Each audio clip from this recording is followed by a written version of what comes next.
So hello, good morning everyone. I am Vinod Singh and welcome to the current exam. आज की class में हम 16 अप्रैल का करंट अफेयर्स कवर करेंगे, जिसमें पहली बार हुआ है 1963 के बाद कि पूरी महिलाओं की टीम ने अंतरिक्ष की यात्रा की है और पहला वैश्विक कार्बन टैक्स लागू हो गया है। पहला पूर्ण डिजिटल साक्षर राज्य बना है भारत में। भू भारती पोर्टल लॉन्च किया गया है तेलंगाना सरकार द्वारा। फ्री स्टाइल शतरंज ग्रैंड स्लैम 2025 का फाइनल मैच हुआ है अभी, और चीतों का स्थानांतरण किया गया है कूनो नेशनल पार्क से गांधी सागर में। ठीक है, तो इन सब के बारे में हम डिस्कस करने वाले हैं। ठीक है, चलिए। तो क्वेश्चन नंबर 1, हाल ही में 1963 के बाद पहली बार किस कंपनी के यान से सभी महिलाओं वाले चालक दल ने अंतरिक्ष पर्यटन किया है?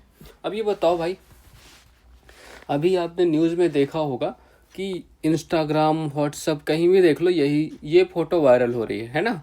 ये 6 महिलाओं की फ़ोटोज़ बहुत ही ज़्यादा वायरल हो रही हैं। क्यों हो रही हैं तो आप सब देख लो। देखो, तो ब्लू ओरिजिन आपकी कंपनी है। तो ब्लू ओरिजिन कंपनी किसकी है, पहले तो ये बताओ आप। ब्लू ओरिजिन जो भी कंपनी है, ये किसकी है? अच्छा, इनके ही मालिक का नाम है, जो इनके जो मालिक है ना, उन्होंने अमेज़न की कंपनी भी बनाई, मतलब जेफ बेजोस। ठीक है, तो जेफ बेजोस की ये कंपनी है, ये अमेज़न के भी मालिक हैं। ठीक है, तो इनकी ये कंपनी है। इन्होंने एक मिशन लॉन्च किया। कौन सा मिशन लॉन्च किया इस कंपनी ने? Mission NS-31। ठीक है, तो मिशन NS-31 का NS का फुल फॉर्म क्या होगा? NS का फुल फॉर्म लिखो, न्यू शेफर्ड। तो न्यू शेपर्ड इसका फुल फॉर्म है, ये भी आपको ध्यान रखना है। ठीक है, तो ऐसे भी लिख के आ सकता है, तो ये आपको ध्यान रखना पड़ेगा। तो ये कब लॉन्च हुआ है ये मिशन लॉन्च हुआ है आपको 14 अप्रैल को। तो 14 अप्रैल 2025 को लॉन्च हुआ है। ठीक है, अब इसमें क्या हुआ है, 1963 के बाद ये पहली बार ऐसा हुआ है। इसमें कितनी महिलाएं गई थी? 6 महिला। मतलब सभी महिलाओं वाला क्रू गया, तो मतलब 6 महिला अंतरिक्ष में या अंतरिक्ष की यात्रा पे गई। ठीक है, तो ये क्यों मिशन लॉन्च किया गया? अंतरिक्ष के पर्यटन को बढ़ावा देने के लिए थी, स्पेस टूरिज्म को। तो ये क्यों कब हुआ है? मतलब 1963 में हुआ था लास्ट टाइम ऐसा। तो 1963 के बाद पहला ऐसा मिशन है। ठीक है, तो 1963 के बाद पहला ऐसा मिशन है जिसमें 100% महिलाएं ही गई थी मिशन में। ठीक है, तो ये आपको ध्यान रखना है। इसमें 6 की 6 महिला ही गई थी, तो ये आपको पता होगा। इसमें 2 महिलाओं का नाम आपको ध्यान रखना है। एक तो कैटी पेरी ये USA की सिंगर है। ठीक है, तो कैटी पेरी, और प्लस जेफ बेजोस ने अपनी मंगेतर को भी भेजा। उनका क्या नाम है? लॉरेन सांजेज। तो सांचेज, इनका भी नाम आपको ध्यान रखना है। ये जेफ बेजोस की मंगेतर है, इनको भी इन्होंने भेज दिया। मतलब देख रहे हो दिमाग बेजोस साहब का।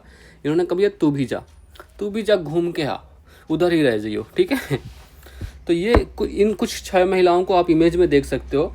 Katie Perry and Lauren Sanchez fly to space on Jeff Bezos Blue Origin rocket. ठीक है, तो ये आपको ध्यान रखना है। और टोटल इन्होंने 11 मिनट की यात्रा की। ठीक है, 11 मिनट की यात्रा की। उसमें कितनी दूरी इन्होंने नापी? 212 किलोमीटर। 212 किलोमीटर की यात्रा की 11 मिनट में। ठीक है, और ये मेनली किस लिए था? स्पेस टूरिज्म को बढ़ावा देने के लिए। ठीक है, तो स्पेस टूरिज्म को बढ़ावा देने के लिए इसको किया गया। आप भी अभी कभी स्पेस में जाना चाहते हो तो आप जा सकते हो, बस आसानी से, बस पैसे का खेल है। ठीक है, तो चलिए, तो option number A correct answer है। ब्लू ओरिजिन कंपनी का मिशन था ये। ठीक है, तो NS-31 मिशन, ये नाम भी आपको ध्यान रखना है, NS-31 मिशन। ठीक है, चलो। अच्छा, ये हाँ 1963 के बारे में हम बात कर रहे थे। तो 1963 में कौन गया था? तो महिला का क्या नाम था? वेलेंटीना। तो वेलेंटीना नाम था। ठीक है, तो वेलेंटीना गई थी इसमें, और ये पहला वुमेन स्पेस था। मतलब पहली औरत थी, पहली महिला थी जो अंतरिक्ष में गई थी। ठीक है, तो फर्स्ट महिला अंतरिक्ष में जाने वाली। ठीक है, तो ये आपको ध्यान रखना है, ये इनका नाम आपको याद रखना है। ठीक है, चलो। पहला व्यक्ति अंतरिक्ष में। अच्छा, पहले व्यक्ति कौन गए थे? तो ये कब गए थे? पहली बात तो ये लिखो, तो 12 अप्रैल 1961। 12 अप्रैल 1961 को क्या नाम था इनका? Yuri Gagarin. तो यूरी गागरिन इनका नाम था, और ये गए थे। ठीक है, ये इनको भेजा किसने था? तो USSR ने। ठीक है, तो USSR ने इनको भेजा था, और ये इसीलिए पहली बार कोई मानव गया था अंतरिक्ष में। तो 12 अप्रैल को हम कौन सा दिवस मनाते हैं? तो मानव अंतरिक्ष दिवस। तो मानव अंतरिक्ष दिवस के रूप में मनाया जाता है 12 अप्रैल। ठीक है, तो ये भी आपको ध्यान रखना है। चलो। अच्छा, पहला अंतरिक्ष मिशन कब लॉन्च हुआ था? तो ये लॉन्च हुआ था आपका अक्टूबर 4। तो 4 अक्टूबर 1957। अच्छा, मिशन का क्या नाम था? इसमें क्या नाम था? स्पुतनिक फर्स्ट लॉन्च हुआ था, है ना। इसको लॉन्च करने वाला कौन था? तो स्पुतनिक फर्स्ट लॉन्च हुआ था। ये पहला स्पेस मिशन है सोवियत यूनियन द्वारा इसको लॉन्च किया गया था। ठीक है, तो ये भी आपको ध्यान रखना, सोवियत यूनियन ने इसको लॉन्च किया था। चलो क्वेश्चन नंबर 2, हाल ही में भारत समेत 62 देश किस उद्योग पर दुनिया के पहले वैश्विक कार्बन टैक्स पर सहमत हुए हैं? तो ये बताओ भाई। तो वैश्विक कार्बन टैक्स पहली बार लागू हुआ है। ठीक है, तो अभी लंदन में क्या हुआ है, लंदन में आपको ये जगह आपको ध्यान रखनी, लंदन में। अच्छा पहले बताओ यहाँ पर हेडक्वार्टर किसका है? तो आईएमओ। आईएमओ का मतलब क्या होगा? अंतर्राष्ट्रीय समुद्री संगठन। तो अंतर्राष्ट्रीय समुद्री संगठन। ठीक है, तो ये इसका फुल फॉर्म हो गया समुद्री संगठन। इसका मुख्यालय कहाँ है? इसका मुख्यालय है आपका, हेडक्वार्टर कहाँ है? इसका हेडक्वार्टर है आपका लंदन में। ठीक है, तो इसका हेडक्वार्टर लंदन में है। तो यहीं पर एक मीटिंग हुई 11 अप्रैल 2025 को। तो 11 अप्रैल 2025 को एक मीटिंग हुई, या एग्रीमेंट कह लो आप इसको, एक समझौता हुआ। ठीक है, इस समझौते में क्या बात हुई? तो इसमें बात हुई इसमें भारत प्लस 62 कंट्रीज, मतलब भारत प्लस 62 अदर देश इसमें समझौते का इन्होंने समर्थन किया।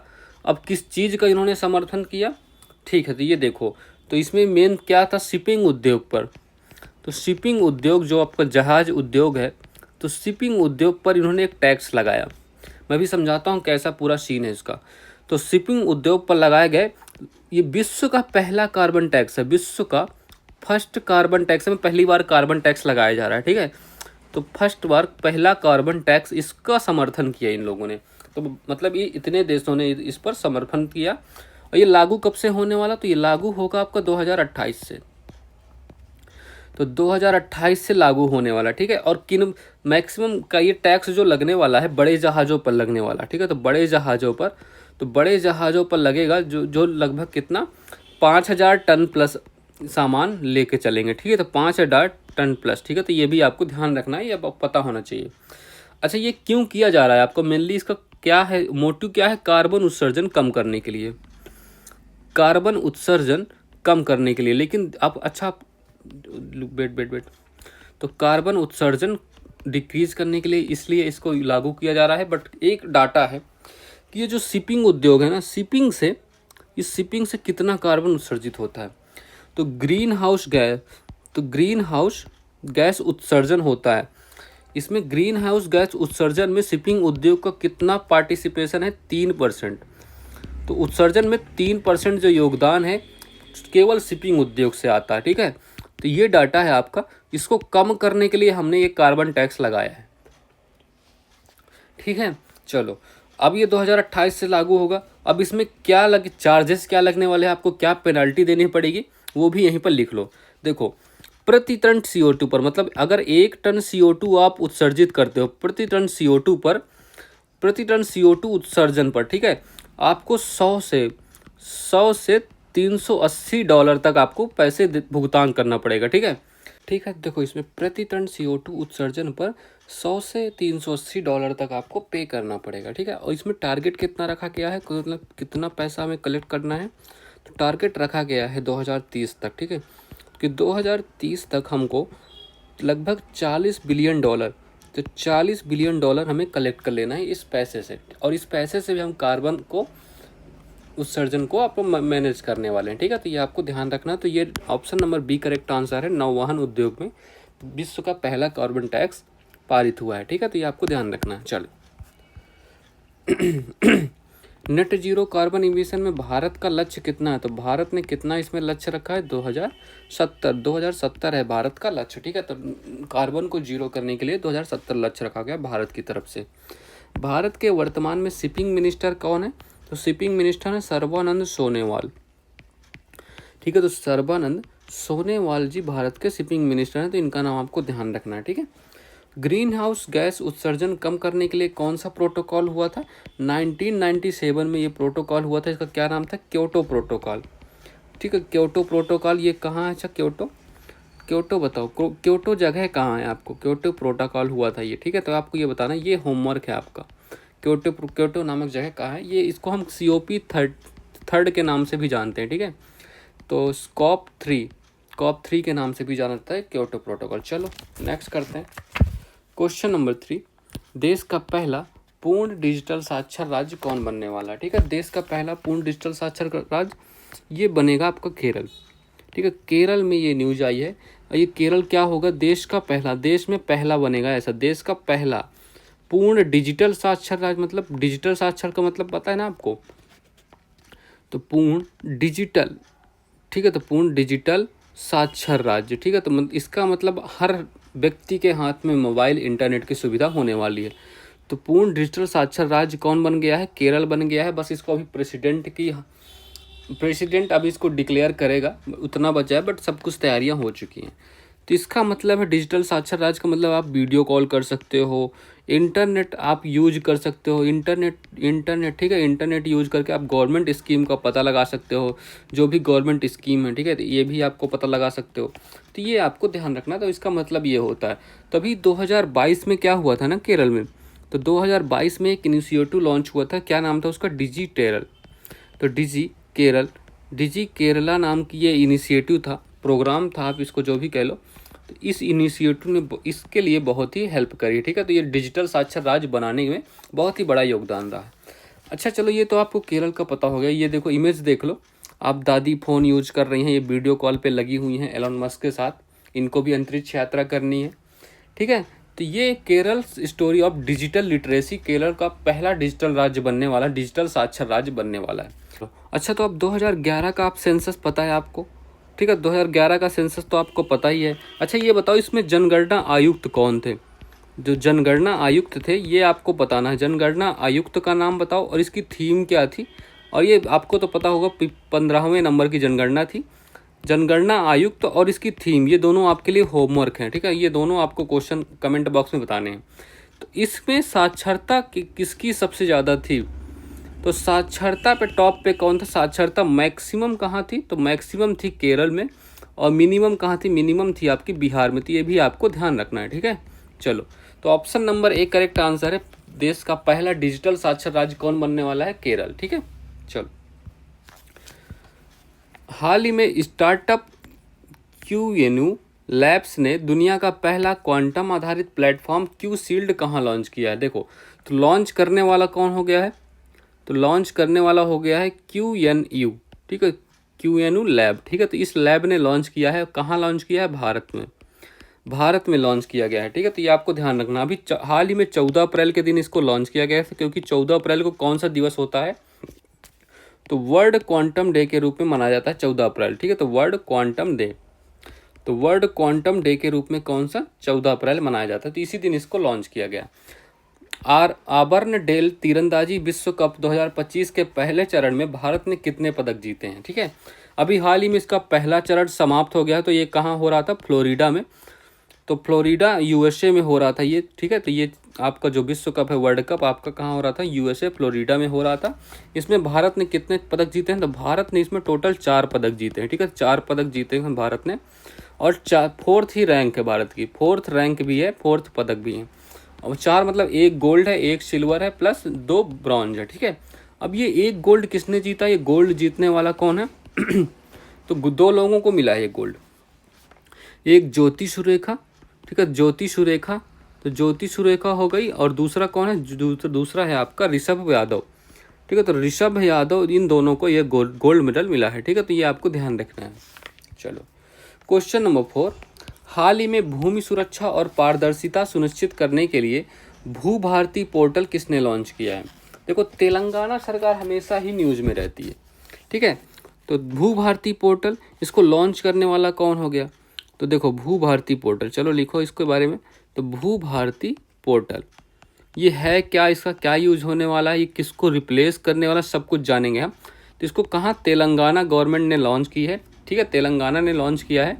और यहाँ पर सीएम कौन है तेलंगाना के, रेवंत रेड्डी साहब ने इसको लॉन्च किया, ठीक है। तो ये आपको ध्यान रखना है। इसने रिप्लेस किसको किया है, इसने एक पोर्टल को रिप्लेस किया, उस पोर्टल का क्या नाम है, धारणी पोर्टल, ठीक है। तो पहले यहाँ पर धारणी पोर्टल था, उस पोर्टल को इसने रिप्लेस कर दिया है भू भारती पोर्टल ने, ये भी आपको ध्यान रखना है। अब ये किस लिए लॉन्च किया गया था, तो इसको भूमि सुरक्षा के लिए। तो भूमि सुरक्षा प्लस भूमि की रिकॉर्ड, जो भूमि का रिकॉर्ड होगा, रिकॉर्ड में पारदर्शिता, ठीक है। तो रिकॉर्ड में पारदर्शिता रखने के लिए, ठीक है। तो और क्या, पारदर्शिता हो गया, और भूमि विवाद जो होने वाले उनको समाधान करने वाले, तो भूमि विवादों का समाधान, ठीक है। तो भूमि विवाद का समाधान, ये सब इसका काम होने वाला है, ठीक है। तो इस उद्देश्य से इसको लॉन्च किया गया है। अच्छा, इसकी स्थापना कब हुई थी? इसकी तेलंगाना राज्य की स्थापना कब हुई थी? तेलंगाना राज्य की 2 जून 2014, ठीक है। 2 जून 2014 को इसकी स्थापना हुई थी। यहीं पर एक अमराबाद टाइगर रिजर्व है, तेलंगाना में ही अमराबाद, तो अमराबाद टाइगर रिजर्व हो गया। और यहाँ पर मूसी नदी हो गई, हैदराबाद में है ना मूसी नदी, आपको याद होगा, हैदराबाद मूसी नदी। और यहाँ पर कितनी विधानसभा की कितनी सीटें हैं? तो विधानसभा की यहाँ 119 सीटें हैं। तो विधानसभा की 119 सीटें हैं, लोकसभा में यहाँ की 17 सीटें हैं, और बताओ राज्यसभा में यहाँ की 7 सीटें हैं। तो ये भी आपको ध्यान रखना है।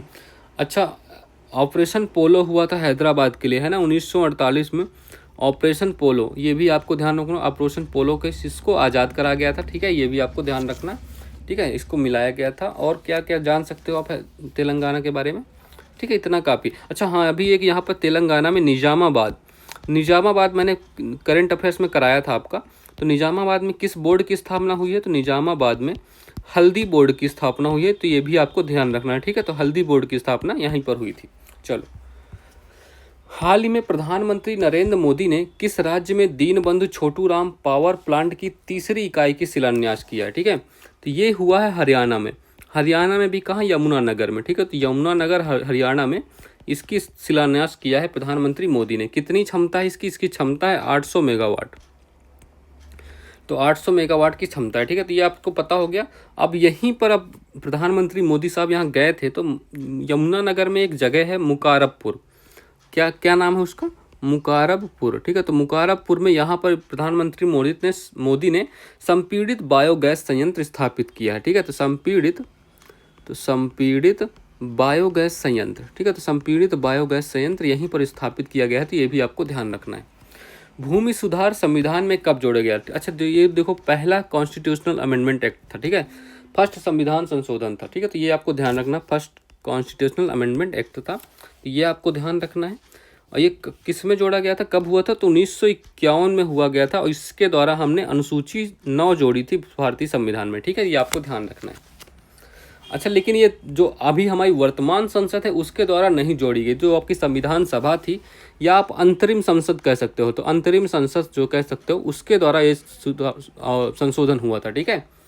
क्योंकि हमारी संविधान जो संसद की, जो वर्तमान संसद की पहली बैठक कब हुई थी? तो ये पहली बैठक हुई थी 13 मई 1952 को, ठीक है। 13 मई 1952 को ये पहली बैठक हुई थी। तो ये सब आपको ध्यान रखना है।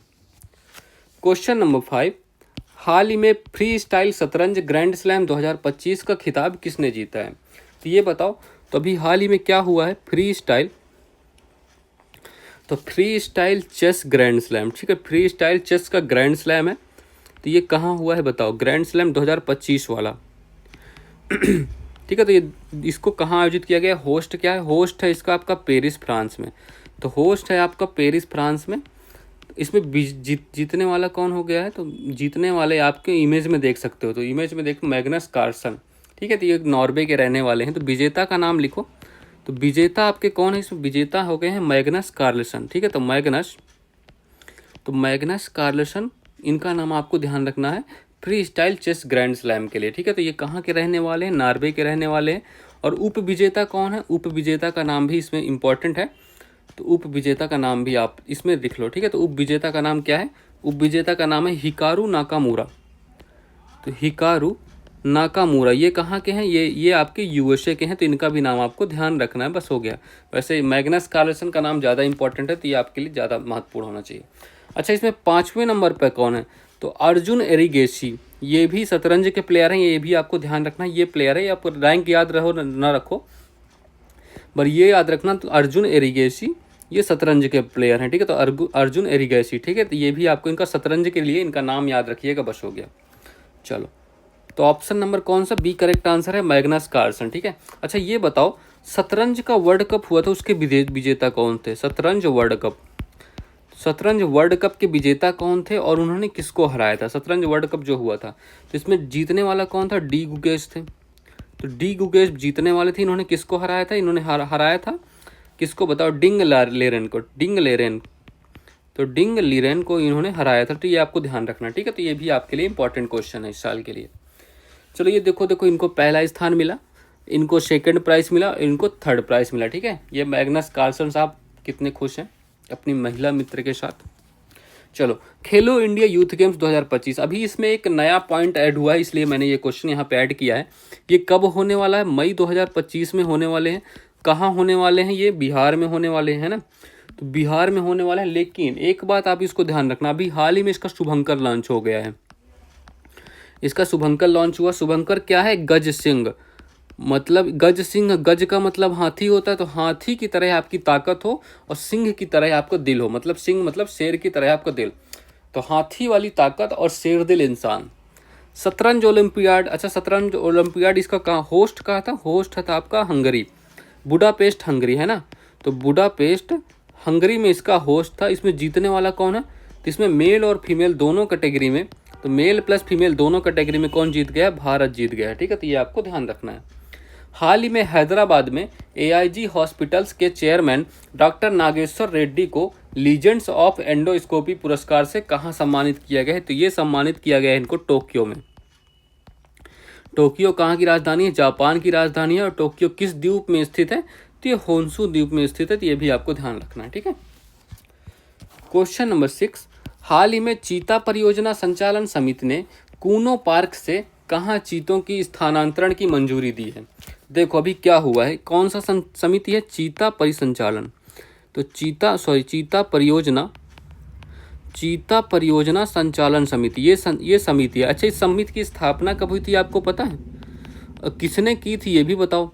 तो चीता परियोजना संचालन समिति, इसकी स्थापना कब हुई थी, किसने की थी? तो इसकी स्थापना की गई थी बाई राष्ट्रीय बाघ संरक्षण प्राधिकरण, ठीक है। तो राष्ट्रीय बाघ संरक्षण, तो बाघ संरक्षण प्राधिकरण, ठीक है। राष्ट्रीय बाघ संरक्षण प्राधिकरण ने इसकी स्थापना की थी। कब की थी? अभी हाल ही में इसकी स्थापना हुई थी मई 2023 में।